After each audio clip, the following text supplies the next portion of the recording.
number one killer of South Asian males, Indians, Pakistanis, Bangladeshis.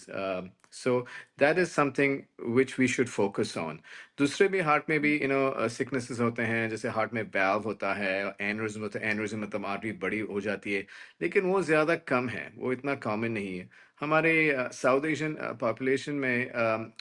coronary artery disease where heart की artery की blockage बहुत common है, and the problem is that prevalence is increasing, ज़्यादा देख रहे हैं और जवान लोगों में देख रहे हैं। तो इन पेशेंट्स जो हम 30s और 40s में पहले कभी नहीं देखते थे, अभी तो it has become so common कि पेशेंट में 30s में आ रहा है, उसको ब्लॉकेज है। तो this is a real problem and it is a preventable problem. 80% of the times ये जो blockages होती हैं हम prevent कर सकते हैं, and that is the purpose of this conversation Aisha you and I have to educate the population in the community that ये सब prevent कर सकते हैं। अगर prevent नहीं हुआ था, treatment के options क्या है वो भी हम discuss कर सकते हैं, but हमारा focus है So coronary artery disease पे, blockages arteries में।